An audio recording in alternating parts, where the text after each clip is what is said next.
പ്രിയ സഖാവ് V S അച്യുതാനന്ദന്റെ ജ്വലിക്കുന്ന ഓർമ്മകളിൽ ഒമാനിലെ മലയാളി പ്രവാസികളും ആദ്യമായും അവസാനമായും 2000-ലാണ് വി എസ് മസ്കറ്റിലെത്തുന്നത്.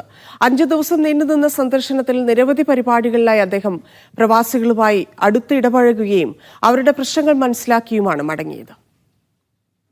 25 വർഷം മുമ്പാണ് വി എസ് ഒമാനിലെത്തുന്നത്. 5 ദിവസം നീണ്ടുന്ന ഒമാൻ സന്ദർശനത്തിൽ നിരവധി പരിപാടികളിൽ വി എസ് സംബന്ധിച്ചു. റൂബി CBDയിലുള്ള ഓഡിറ്റോറിയത്തിൽ അദ്ദേഹത്തിന് പൗരസ്വീകരണം ഒരുക്കിയിരുന്നു.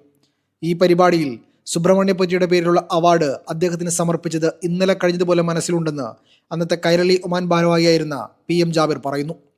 സുഹാർ സീബ് ഉൾപ്പെടെ ഒമാന്റെ വിവിധ ഭാഗങ്ങളിൽ നിന്ന് വി എസിന് സ്വീകരണ പരിപാടികൾ ഒരുക്കിയിരുന്നു.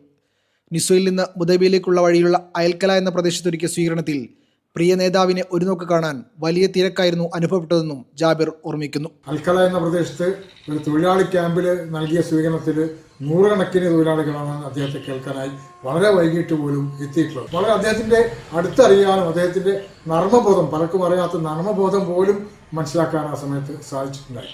സ്വീകരണ പരിപാടികളിൽ പ്രവാസികളുടെ പ്രശ്നങ്ങൾ ശ്രദ്ധാപൂർവ്വം കേൾക്കാനും വി എസ് ശ്രമിച്ചിരുന്നു.